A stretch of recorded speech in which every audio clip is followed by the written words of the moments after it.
하나님의 말씀 사도행전 11장 18절 말씀인데요. 저희들이 앞에 있는 구절들도 저희들이 살펴볼 것이기 때문에 성경을 덮지 말아 주시기를 바랍니다. 사도행전 11장 18절 말씀입니다. 하나님의 말씀이 이러합니다. 그들이 이 말을 듣고 잠잠하여 하나님께 영광을 돌려 이르되 그러면 하나님께서 이방인에게도 생명 얻는 회개를 주셨도다 하니라. 아멘. 저희들이 보고 있는 이 본문은 우리의 생각에 전환을 주고 있는 본문이다 생각하시면 좋을 것 같아요. 우리가 구원받았다라고 생각하면 우리의 생각은 개인 구원을 굉장히 중심을 갖고 강조할 때가 있습니다. 내가 하나님 앞에서 제대로 믿고 구원을 받는 것을 중요하게 생각을 합니다. 개인 구원을 굉장히 중요하게 생각하는데요. 오늘 저희들이 살펴보고 있는 10장과 11장은 우리 개인 구원을 강조하는 것이 아니라 하나님이 얼마나 공동체를 사랑하고 있고 공동체 안에서 하나님이 구원을 베풀고 있다라는 내용을 저희들이 보았으면 합니다. 자, 그럴 때에 저희들이 보고 있는 사도행전 10장과 11절은 하나님의 나라를 형성하고 있는 사건을 저희들이 보게 됩니다. 공동체로, 민족으로 그의 구원을 이루고 있다는 것을 보시기를 바랍니다. 그럴 때 10장을 잠깐만 요약을 하면 사도 베드로는 고넬료 집에 가서 예수 그리스도의 복음을 전하게 되었고 그들은 복음을 믿고 하나님 앞에 회개하며 돌아오고 있는 사건을 저희들이 사도행전 10장을 통해서 살펴봤습니다.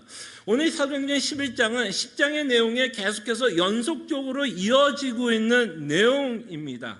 자, 그럴 때 이 사건이 이제 소문이 돌아 예루살렘에까지 이르게 됩니다.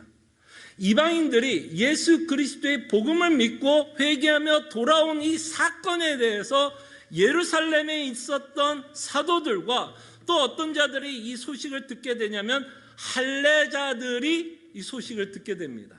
자, 근데 이 할례자들의 반응을 저희들이 봤으면 좋겠습니다. 자, 이렇게 예수 그리스도를 믿고 돌아온 자들이 있다면 우리로는 당연히 어떻게 반응하는 게 정상일까요? 참 기쁘다, 감사하다, 하나님께서 이렇게 구원을 베풀어 주시니 너무나 감사하다라는 고백을 해야 될 텐데 이 예루살렘에 있었던 할례자들이라고 하는 성도들은 이 고넬료, 특별히 이방인들이 예수 그리스도를 믿게 되는 이 상황에 대해서 이들의 태도를 좀 보았으면 합니다. 자, 1절과 3절을 제가 읽어드릴게요. 한번 보시기를 바랍니다. 이들이 어떤 마음을 갖고 있었는지를 한번 보세요. 자, 유대에 있는 사도들과, 그죠? 유대에 있는 사도들과 형제들이 이방인들도 하나님의 말씀을 받았다함을 들었더니, 그러니까 고넬료의 사건을 이제 이들이 들은 거예요. 소문을 통해서 들었나 봐요. 자, 그러면서 2절이 이렇게 시작합니다. 베드로가 예루살렘에 올라갔을 때에 특별히 할례자들의 반응을 봤으면 합니다. 할례자들이 뭐 했다고요? 비난하여. 좀 놀랍지 않습니까? 비난하여. 3절에 이르되 네가 사도 베드로에게 말하는 거죠. 네가 무헬레자의 집에 들어가 함께 먹었다 하니. 자, 이 본문을 통해서 우리는 알 수 있는 것, 이 유대인들이 이방인들을 향한 태도를 우리는 보게 됩니다. 하나님의 말씀을 받았다라는 것도 좀 불편하고요. 그죠? 그것도 좀 불편하고, 이 유대인이었던 사도였던 베드로가 이방인들과 함께 유숙하고 함께 밥을 먹었다라는 것도 이들은 굉장히 불편해하고 있는 것을 보게 됩니다. 이렇듯 복음에 의해서 전달이 되고 이들이 그렇게 불편하게 느꼈던 자들이 예수를 믿는 것과 이들이 불편하게 느꼈던 자들이 이제 하나의 공동체를 이룬다라는 것이 유대인들에게는 굉장히 불편하고 싫었다라는 것을 저희들이 보게 됩니다. 자, 근데 여기서 놀라운 반전이 일어납니다. 우리가 1절과 3절을 보면 유대인들이 이방인들의 태도를 저희들이 보게 되는데, 제가 읽어드렸던 본문은 어마어마한 반전이 일어나고 있는 것을 보게 됩니다. 이렇게 비난했던 할례자들이 18절에 어떻게 이 스토리가 끝이 나죠? 그들이 이 말을 듣고 이제 베드로가 그 상황을 이제 설명하게 됩니다. 10장에 있었던 그 상황을 이 할례자들에게 당연히 이제 설명을 하게 되겠죠. 자, 그들이 이 말을 듣고 베드로의 설명을 듣고 이들의 태도가 바뀌었다는 것을 보게 됩니다. 잠잠해요. 이제 생각했겠죠. 베드로의 이야기를 들어보면서 생각을 했겠죠. 그러면서 이제 이들도 믿음의 고백을 하고 있는 것을 보게 됩니다. 하나님께 영광을 돌려 이르되, 그러면 하나님께서 이방인에게도 생명 없는 회개를 주셨도다 하니라. 그래서 이제 유대인들 가운데 특별히 할례자들이라고 하는 이 자들이 이제 뭐를 인정하게 되냐면 하나님의 계획을 인정하게 됩니다. 하나님의 계획은 누구도 구원한다? 이방인들도. 그들이 그토록 무시했고 적대시했고 함께 이렇게 섞이기를 원치 않았던 저 사람들도 하나님의 나라의 백성이 되는구나라고 하는, 하나님이 원래부터 갖고 있었던, 그 창세전부터 갖고 있었던 계획이 이루어지고 있다는 것을 이 할례자들이 고백하고 있는 것을 저희들이 보게 됩니다. 자, 그럴 때 베드로가 이 고넬료와 만나서 유숙하면서 함께 교제하고 말씀을 전했던 그 사건을 이제 사도 베드로가 믿음의 눈으로 그 사건을 이제 설명하고 있는 내용이 지금 저희들이 살펴보려고 하는 11장의 내용입니다. 자, 그럴 때 이제 11장의 내용에서 가장 핵심적인 거, 베드로가 하나님께서 보여주셨던 그 환상을 통해서, 이제 10장을 좀 기억하셔야 돼요. 보자기 안에 있었던 좀 속된 음식에 대해서 하나님이 뭐라고 말씀을 하셨는지를 기억하셨으면 좋겠어요. 그 내용에 대해서 이제 11절 9절에 뭐라고 말씀하냐면, 또 하늘로부터 두 번째 소리가 있어 내게 이르되, 하나님이 뭐라 그러죠? 하나님이 깨끗하게 하신 것을 네가 속되다 하지 말라 하더니, 그러니까 유대인들은, 이방인들은 더럽다라고 생각했어요. 이들은 하나님으로부터 구원을 받을 자격이 없다라고 생각했습니다. 그러나 하나님은 베드로에게 말합니다. 내가 깨끗하게 한 것을 더럽다 하지 말라. 이 내용을 뭐를 말하냐면 이방인들이 그리스도로 말미암아 이제 깨끗하게 되었다라는 것을 하나님은 베드로에게 환상을 통해서 말씀하고 있습니다. 여러분, 이 구절의 내용은 결국 누구의 이야기인지 아십니까? 이 구절에 나왔던 이 더러웠던 음식이 깨끗해졌다라고 말씀하고 있는 이 내용은 누구의 이야기이신지 아십니까? 여러분과 저의 이야기입니다.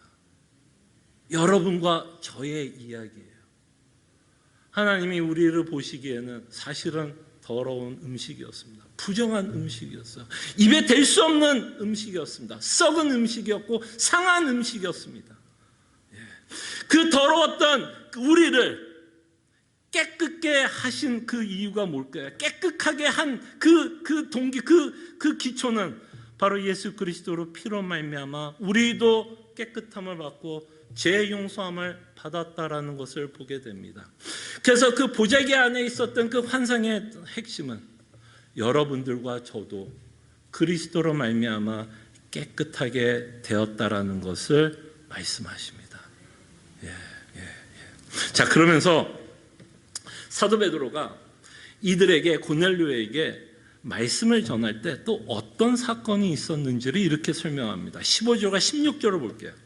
내가 말을 시작할 때에, 그러니까 이게 무슨 말이냐면 이제 10장의 내용을 기억하시면 돼요. 베드로가 고넬료의 집에 모인 자들에게 자신이 보았던 환상에 대해서 이야기를 시작할 때에 어떤 일이 일어나요? 성령이 그들에게 임하시기를 처음 우리에게 하신 것과 같이 하신지라. 내가 주의 말씀에 요한은 물로 세례를 베풀었으나 너희는 성령으로 세례를 받으리라 하신 것이 생각났노라. 지금 그때 무슨 일이 일어나요? 예수 그리스도의 복음을 전하니까, 저희가 시간이 없어서 살펴보지는 못했지만 사도행전 10장 44절과 48절에 있었던 이들이 세례를 받고 그때 말씀을 전하면서 성령이 임했던 그 사건을 다시 한번 사도 베드로는 지금 요약하고 있습니다. 자, 그럴 때 한번 생각해 볼게요. 내가 말을 시작할 때 성령이 그들에게 임했다라고 말씀하며 처음 우리에게 하신 것과 하셨다. 이 처음에 임하셨던 이 사건은 바로 우리가 알고 있는 사도행전 2장에 있었던 사건입니다. 바로 오순절의 사건이에요. 오순절의 사건을 통해서 이제 예루살렘에 있었던 성도들이, 사도들이, 제자들이 그 120명이 이제 뭐를 이제 진심으로, 진정으로 깨닫게 되죠. 예수 그리스도의 복음을 깨닫게 됩니다. 예, 바로 그 사건이 지금 고넬료에게도 임하고 있다라고 말씀을 합니다. 이것이 얼마나 놀라운 축복입니까? 여러분과 제가 받는 가장 큰 축복이 무엇인지 아십니까? 여러분과 제가 받는 최고의 축복은 여러분과 제 안에 성령 하나님이 임재하신다는 겁니다. 이 성령 하나님이 임재하는 최고의 축복이 뭔지 아십니까? 이 성령 하나님의 임재로 말미암아 여러분과 제가 예수 그리스도의 복음을 믿게 됩니다. 이 하나님의 말씀이 설득이 됩니다. 바로 여러분들이 이 말씀을 통해서 정말 하나님이 하고 있는 그 일들이 이해가 되고 설득이 된다면, 이 복음이 설득이 된다면 여러분들 안에서도 성령 하나님은 이 오순절 때 있었던 그 사건이 여러분 안에서도 똑같이 지금 뭐하고 있는 거야? 임하고 일어나고 있게 됩니다. 그래서 17절에 이제 하이라이트 부분입니다. 이제 17절과 18절이 이제 하이라이트가 되는 부분인데요. 이 모든 사건 가운데 베드로가 이렇게 말씀합니다. 17절. 그런즉 하나님이 우리가 주 예수 그리스도를 믿을 때에 주신 것과 같은 선물을 그들에게도 주셨으니, 성령 하나님을 주셨으니 내가 누구에게 하나님을 능히 맡겠느냐 하더라. 여기서 가장 중요한 내용은 뭐예요? 누가 하나님의 역사하심과 사역을 맡겠느냐라는 겁니다.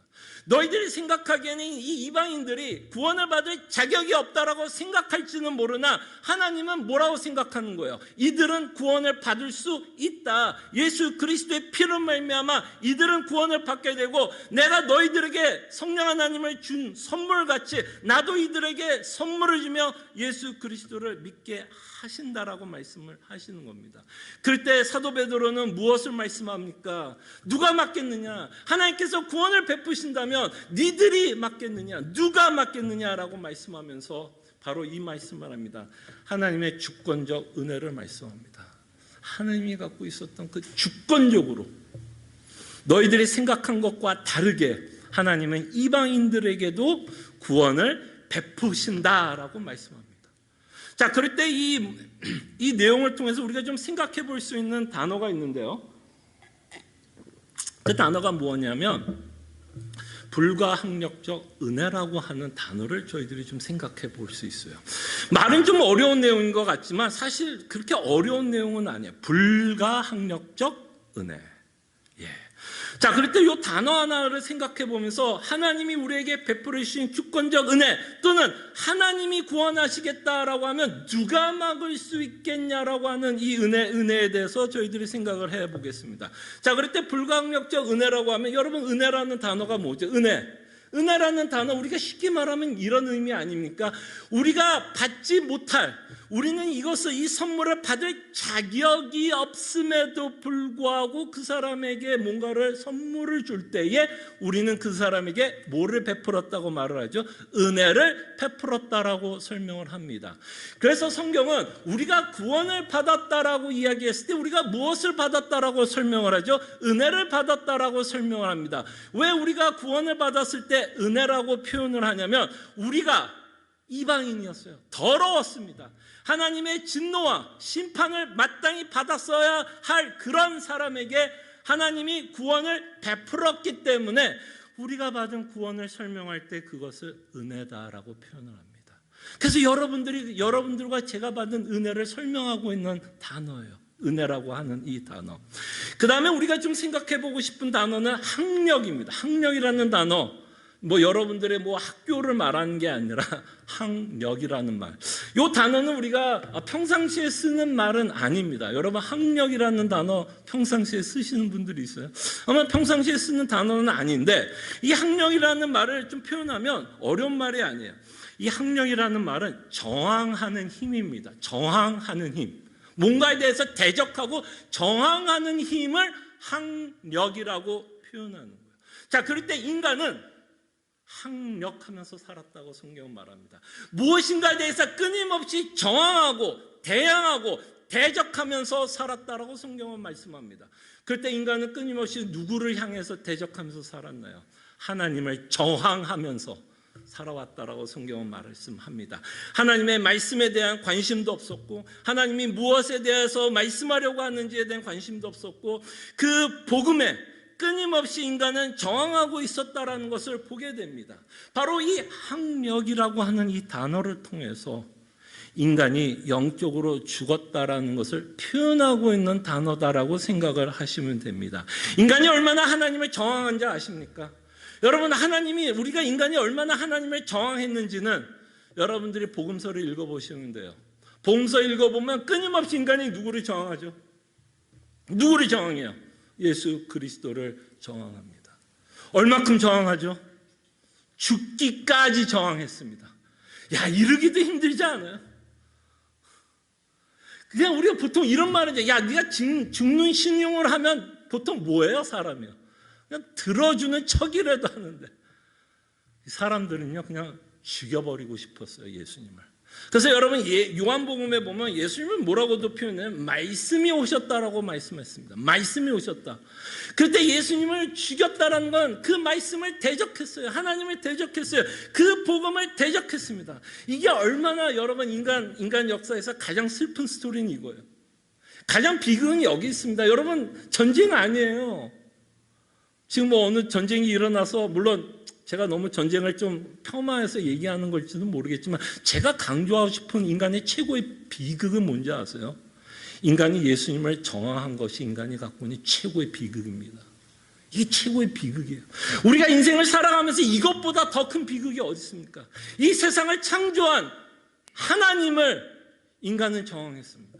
여러분, 이사야를 읽어보면 개, 돼지도 누구를 알아보냐면 주인을 알아본다고 얘기합니다. 여러분, 개 키우는 자들 있죠? 개 키우는 재미가 뭐예요? 그냥 여러분 좋다고, 그냥 밥 주는 사람이 다 좋다고 그냥 꼬리 살랑살랑살랑 흔들면서 그냥 쫓아오면서 그 맛에 개 키우는 거 아니에요? 개들도 밥을 주는 주인에 대해서 충성을 합니다. 근데 이사야에 보면 슬픈 내용이 뭔지 아세요? 이스라엘 너희들은 개만도 못하다라고 얘기합니다. 이 세상을 창조한 하나님, 너희들의 애굽에서 구원한 하나님, 이 하나님을 너희들은 끊임없이 저항했고 버렸다라고 얘기합니다. 이것이 누구의 얘기예요? 내 얘기예요, 내 얘기. 옆에 있는 사람 보시지 마세요. 여러분 얘기예요. 제 얘기예요. 제 얘기예요. 그게 바로 항력이에요. 항력. 우리는 죽음으로 갈 수밖에 없는 삶을 살아왔다라는 의미에서 항력, 끊임없이 저항하면서 죽음의 길로, 심판의 길로 우리는 걸어왔던 자들입니다. 자, 그럴 때 이제 불가항력이라는 말은 이제 쉽죠. 불가. 우리가 아무리 저항해도 누구 힘이 더 크다라고 얘기하는 걸까요? 아무리 우리가 하나님을 저항한데도 누구의 힘이 더 크다는 거예요? 하나님의 능력이 더 크다는 거예요. 그래서 이 불가항력이라는 말은 뭐예요? 너희들이 아무리 저항해도 내 능력은 너희들이 저항할 수 없다라고 하는 말로 불가, impossible. 한국 영어가 이럴 때는 제가 영어는 잘 못하지만 요거는 조금 더 와닿더라고요. 불가하면 좀 와닿지 않는데 여러분 어때? impossible 하다는 거예요. 하나님이 은혜를 베풀려고 하는 자는 저항할 수 없다라는 얘기예요. 지금 사도 베드로가 말하려고 했던 내용이 그거 아니야? 하나님이 하신다면 누가 능히 그가 베풀려고 한 구원을 막을 수 있겠느냐? 바로 하나님이 여러분들을 향한 주권적 은혜와 사랑 때문에 여러분들이 아무리 저항을 해도 여러분들을 뭐 하신 거예요? 살려내신 거예요. 저는 그래서 이 하나님이 하셨다라는 이 말이 저는 너무나 감사하게 생각합니다. 정말 하나님이 어느 날 저한테 와가지고 금춘아 너 예수님 믿을래? 라고 이야기하면 저는 안 믿었을 것 같아요. 그냥 내가 왕이 되고 내가 원하는 대로 하지 왜 내가 예수님 왜 믿어? 저도 끊임없이 저항했을 것 같아요. 그러나 지금 저항이 안 되는 건 그 은혜가 그 주권적 은혜 때문에 내 안에 거듭이 났고 살아보니까 그래도 예수 믿는 게 이 세상에 어떤 것보다 더 귀하고 이 예수로 말미암아 다시는 구원의 그 심판의 길로 가는 것이 아니라 정죄의 길로 가는 게 아니라 정말 내가 그리스도로 말미암아 구원을 받았다라는 이 사실 너무 감사합니다. 너무 감사해요. 예, 정말 우리가 받은 은혜는 불가항력적 은혜입니다. 이것을 다른 말로 표현하면 정말 하나님이 주권적으로, 다른 말로 표현한다면, 사도 베드로의 말로 표현한다면 하나님이 하신다면 누가 막겠느냐. 예, 그 결과가 바로 여러분과 제가 지금 예수님을 믿고 있는 증거입니다. 불가항력적 은혜를 우리가 끊임없이 받고 있다는 것을 보게 돼요. 자, 이 말씀을 들었던 이방인들은 이제 성령의 감동함으로, 야, 정말 하나님이 하셨구나. 저 이방인들도 예수 그리스도의 피로 구원을 받았구나. 라고 하는 그 베드로의 설명에 의해서 이들도 성령 하나님으로 감동을 받으면서 18절의 고백이 이 할례자들을 통해서 나타납니다. 한번 18절 제가 읽어드릴게요. 자, 그들이 이 말을 듣고 잠잠하여, 이제 베드로가 전달했던 그 모든 내용을 듣고 이제 나름대로 상고하고 고민하고 묵상했다라고 생각해 볼 수 있겠죠. 그들이 이 말을 듣고 잠잠하여 하나님께 영광을 돌려 이르되, 뭐예요? 영광을 돌렸다라는 말을 통해서 뭐예요? 하나님 감사합니다. 정말 우리가 그토록 무시했던 저 민족, 그러나 우리도 사실 유대인들도 할례자들도 이방인과 다르지 않다라는 것도 이들이 깨닫고 있는 내용이다라고 볼 수 있겠죠. 그래서 하나님께서 구원을 베풀어 주신 그 일에 대해서 하나님께 이제 뭐예요? 영광을 돌려 이르되. 그러면 하나님께서 이방인에게도 생명 없는 회개를 주셨도다 하니라. 자, 이 이방인에게 이 할례자들을 통해서 고백하게 하는 내용이 뭐예요? 생명 없는 회개를 얻었다라고 말씀을 합니다. 자, 이 생명 없는 회개를 통해서 여기서 놀라운 일이 이제 일어납니다. 어떤 일이 벌어지냐면 유대인과 이방인이 이제 하나가 되는 사건을 이 할례자를 통해서 고백되게 되는 것을 보게 됩니다. 여러분, 이들이 생명 없는, 이 이방인들이 생명 없는 회개를 했다라고 하는 이 말씀을 통해서 이제 정말 영원전부터 하나님이 계획했던 하나님의 나라가 온전하게 탄생이 되고 있다라는 것을 저희들이 보게 됩니다. 아니, 목사님, 이들이 회개한 것과 하나님의 나라의 탄생이 어떻게 연관됩니까? 연관이 됩니다. 마가복음을 보겠습니다. 예수님이 공생애 가운데서 첫 번째 설교를 우리는 귀 담아 들어야 됩니다. 첫 번째 설교에서 예수님은 무엇을 전했냐면 복음을 전했다라고 말씀을 하게 되고, 그 복음의 내용은 하나님의 나라였고, 그 하나님의 나라가 왔을 때 어떤 일이 벌어질 거냐면 믿음과 회개가 일어날 것을 말씀하십니다. 마가복음 14장 15절 제가 읽어드립니다. 요한이 잡힌 후 예수께서 갈릴리에 오셔서 하나님의 복음을 전파하여, 그 복음의 내용이 15절에 나오죠. 이르시되 때가 찼고 하나님의 나라가 가까이 왔으니, 아직은 세워지지 않았다는 거죠. 이 일이 언제 일어나요? 예수님이 이제 죽고 부활, 승천, 성령 하나님의 오심으로 하나님의 나라가 가까이 왔으니, 하나님의 나라가 이제 오겠으면 회개하고 복음을 믿으라 하시더라.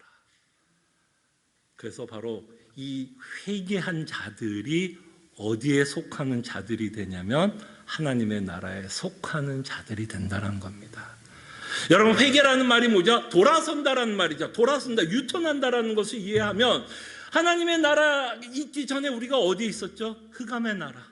흑암의 나라. 골로새서 1장 12절에 보면 우리가 흑암의 나라, 사탄의 나라, 죄의 권세의 나라에서 살았던 자라고 말씀합니다. 그렇다면 회개라는 의미를 유턴했다라고 이야기한다면 어떤 의미가 들어있을까요? 우리가 이제는 유턴했다라면 그 흑암의 나라에서 유턴, 빠져나와 이제는 어디에 속하게 된다? 아들의 나라. 골로새서 1장에 보면 사랑의 아들의 나라에 속했다라고 여러분과 저를 표현합니다. 그때 여러분, 이 생명을 얻는 회개를 주셨다라고 하는 이 말은 그들이 다만 내 죄가 이렇습니다. 정말 하나님, 내가 죄인이었고 하나님으로부터 영원한 심판을 받았어야 마땅했고 그리스도가 아니었다면 나는 죽을 수밖에 없었다라는 그 회개만을 이야기하는 것이 아니라, 여러분들과 제가 말씀드린 것처럼 10장과 11장의 가장 큰 주제는 뭐예요? 하나님의 나라의 탄생입니다. 그래서 제가 설교 서문에 말씀드리지 않았습니까? 공동체로 유대인과 이방인, 서로 모할 수 없는 자들, 섞일 수 없는 공동체가 그리스도 안에 하나가 되고 한 민족을 이루며 나라를 이루고 있는 그 광경을 저희들이 보게 되고, 이렇게 고넬료가 하나님의 나라에 속하게 됨으로 이제부터 여러분들과 앞으로 살펴볼 자의 행보를 보게 되는데, 사도 바울의 행보를 보게 됩니다.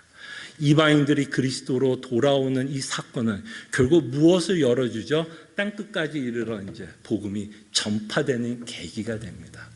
그래서 그 복음을 믿는 모든 자들이 이제 하나님의 나라에 속하는 자들이 된다라는 것을 보게 돼요. 그때 베드로전서 2장 10절 한번 볼까요? 여러분들이 하나님의 나라에 속하기 때문에, 우리가 그리스도로 말미암아 하나님의 나라에 속하기 때문에 이제 구약에 사용됐던 그 언어가 유대인들에게 사용되는 게 아니라 여러분 그리스도를 믿는 자, 그리스도 안에 있는 자들에게 이 축복이 우리에게 임하고 있다라고 사도 베드로는 베드로전서 2장 9절에서 10절에서 말씀합니다. 이거는 이제 유대인들의 이야기가 아니에요. 이 얘기는 누구 이야기예요? 여러분과 제 이야기입니다. 그러나 너희는 누구예요? 예수 그리스도를 믿는 자들, 그리스도 안에 있는 자들. 너희는 택하신 족속. 영원전부터 하나님이 누구를 택했어요? 여러분들을 선택했다라고 말씀합니다. 이스라엘이 아니고요, 여러분들이 하나님이 영원전부터 택했다라고 사도 바울은 에베소에서 말씀합니다. 그래서 택하신 족속이 더 이상 유대인들, 아브라함의 혈육이 아닌 예수 그리스도 안에 있는 자들이 정말 택하신 족속, 왕 같은 제사장. 여러분 제사장 한번 생각해 보세요. 여러분 제사장들이 했던 것 중에 가장 큰 일은 우리의 죄를 속하기 위해서 그 제사 일을 했지만, 그때 유대 그 구약에서는 누구만이 하나님 앞에 나갈 수 있었죠? 상징적으로 누구만 하나님께 나갈 수 있었어요? 제사장들만 하나님의 임재 앞에 서게 됩니다. 근데 여러분들이 누구예요? 이제 여러분들도 제사장들이에요. 이 말은 뭐예요? 여러분들도 이제 그리스도로 말미암아 담대히 하나님께 나아가는 자가 되었다. 그러니까 우리 지금 제사 드려서 예배하나요? 제사 안 드리고 예배하잖아요. 우리는 담대히 하나님의 임재 앞에서 서게 되고, 여러분들은 하나님을 아버지라 부르고, 여러분들이 갖고 있는 모든 아픔, 슬픔, 여러분들이 원하는 이 땅의 모든 것들을 위해서 우리는 이 아버지에 뭐 할 수 있을까요? 기도하게 됩니다. 이것보다 더 영광스러운 축복이 있을까요?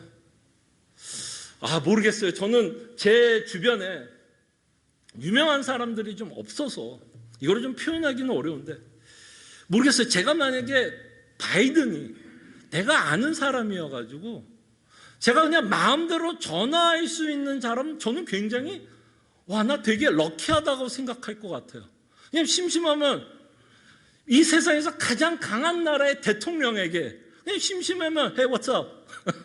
물론 대통령에게 이렇게 은어로 쓰지는 않겠지만 정말 그분과 direct, 그냥 직접 통화. 내가 그분의 전화번호를 갖고 있어서 언제든지 스피드 다이얼로 대통령하고 통화한다도 이것이 얼마나 큰 영광이에요.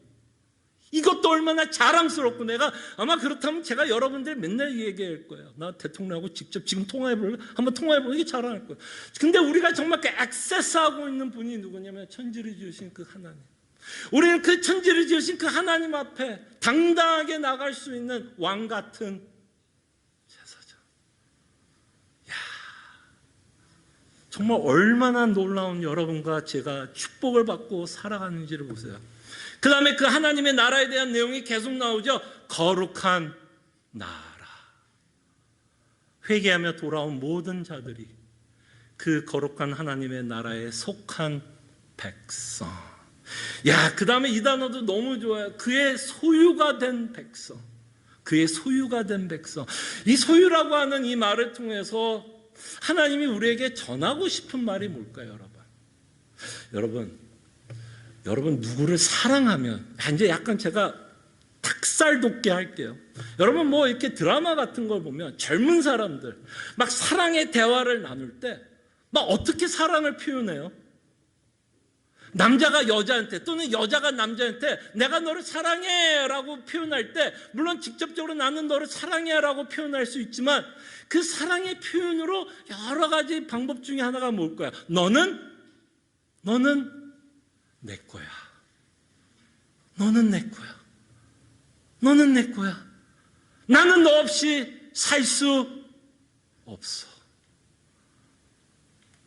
지금 하나님이 여러분들을 향해서 그의 소유가 된 백성이다라고 얘기했을 때 하나님이 그냥 뭐 부재사고 넌 내 거야, 넌 내 마음대로 할 거야, 넌 이게 아니에요. 너는 내 거, 너는 내 거라고 얘기하면 정말 하나님이 표현하고 싶은 그 마음은 뭐예요?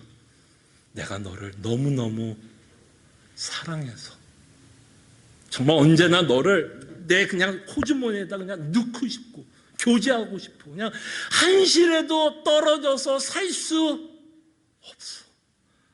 마치 이런 거죠. 나 너 없이는 살 수 없어. 이 표현이 그의 소유가 된 백성의 의미가 아닐까 싶어요. 그래서 정말 여러분이 누구의 것? 하나님의 것, 예수님의 것, 성령 하나님의 것이라는 것이 얼마나 우리에게 큰 복이 되는지를 보게 됩니다. 자, 그러면서 이제 사도 베드로가 이렇게 말하죠. 이는 너희를 어두운 데서 불러내요. 이게 사도 바울의 표현으로 얘기하면 뭐야? 흑암의 나라에서, 골로새서에서는 흑암의 나라에서 우리를 건져냈다면 사도 베드로의 표현은 뭐야? 너희를 어두운 데서 불러내요. 기이한 빛에 들어가게 하신 이의 아름다운 덕을 선포한다라고 사도 베드로는 말합니다. 여러분들이야말로 하나님의 아름다운 덕을 지금 바라보는 자들이에요. 이 아름다운 덕이라는 말을 우리가 편하게 얘기하면 뭐예요? 하나님의 영광을 바라본다는 거죠. 근데 왜 아름답다라고 표현할까요? 너무 이거 같은 말을 좀 반복해서 너무 아름답기 때문에 그가 나를 구원했던 그 마음, 그 하나님이 나를 사랑하고 있는 그 마음, 내가 죽을 수밖에 없었는데 나를 위해서 십자가에서 죽으신 그 예수님의 마음, 그 마음을 우리는 뭐라고 표현하면 좋을까요? 너무 아름답다. 아름답다. 이 아름답다라는 말을 통해서 우리는 뭐라고 생각할 수 있냐면, 여러분 보통 아름다운 것을 보면 그 아름다움에 우리는 뭐 할까요? 끌려요. 그래서 여러분 결혼하지 않으셨어요? 장로님 옆에서 웃으시다. 여러분 부인 옛날에 한 30년 전 생각하세요. 30년 전. 지금이야 우리가 다 이제 얼굴이 이제 이래가지고 이제 아름다움이 없어졌는지는 모르겠으나 30년 전에 우리가 결혼했던 이유가 그 부인이, 그 남편이 너무 아름다웠기 때문에, 매력 때문에, 그가 갖고 있었던 매력 때문에 우리가 거기에 끌리는 거 아니에요. 그래서 우리는 보통 사랑했다라는 말은 뭐야? 그 아름다움에 완전히 매료되면 우리는 뭐 했다 그랬지? 제 콩깍지 씌었어. 그 콩깍지가 씌었다라는 말이 뭐야? 그냥 그 상대가 무조건 뭐 한 거야? 그냥 무조건 좋은 거예요. 그냥 무조건 좋은 거예요. 그가 샤워를 안 해도 좋고요, 냄새나도 좋고요, 방귀 껴도 좋고요, 다 좋은 거예요. 정말 그게 뭐예요? 콩깍지 끼면 그 상대가 다 좋게 보여요. 바로 이 말을 사도 베드로가 말하고 싶은 것 같아. 그 아름다운 덕을 선포하는 것, 그 예수 그리스도께서 우리에게 베풀으신 그 아름다움 때문에 우리는 그에게 뭐를 느껴요? 매력을 느낍니다. 매력. 그 매력 때문에 우리는 그 매력에 우리는 점점 뭐 하고 싶어요? 가까이 가고 싶어요. 계속해서 그 매력을 묵상하고 바라보고 싶어요. 그래서 저희들이 관광 같은 거 하는 거 아니에요? 여러분 자연을 좋아하시는 분들, 산 좋아하시는 분, 물 좋아하는 분, 등산 좋아하시는 분들, 그 산에 뭐가 있어요? 아름다움이 있잖아요. 그 아름다움 때문에 우리는 그죠? 차를 끌고 비행기도 타고 그 아름다움을 보기 위해서 우리는 먼 길을 떠나서 보려고 합니다. 근데 우리는 그 하나님의 아름다운 덕을 선포. 그 아름다움 때문에 우리가 구원을 받은 자. 우리가 증거품들이에요. 그 아름다움에, 그 하나님이 갖고 있던 그 아름다움의 성품 때문에 우리가 덕을 보고 살아간다라는 것을 우리는 선포하게 됩니다. 그래서 10절이 이렇게 끝나요. 사도 베드로가. 너희가 전에는 백성이 아니더니. 너희들은 이방인이었고 죄와 허물로 죽은 자였고 끊임없이 학력, 끊임없이 너희들은 나에게 반항했고 대적했고 예수 그리스도까지 죽였으나 너희가 전에는 백성이 아니더니 이제는 뭐라고요? 하나님의 백성. 그래서 9절에 나와 있는 이 모든 축복을 우리는 누리면서 삽니다. 하나님의 백성이요, 전에는 국류를 얻지 못하더니 이제는 그리스도로 말미암아 국류를 얻은 자다. 정말 우리가 신앙생활을 하면서요, 이것을 잊지 않았으면 좋겠어요. 이 아름다운 덕, 백성이 아니었을 때 우리를 백성 삼아주기 위해서 십자가에 죽으신 그 아름다운 덕을 끊임없이 내 자신에게 선포하시고, 또한 옆에 있는 사랑하는 가족들이라면 가족, 또 사랑하는 성도들이라면 성도, 사랑하는 인간관계 안에서 정말 그 하나님의 아름다운 덕을 선포하시면서 사시기를 바랍니다. 기도하죠.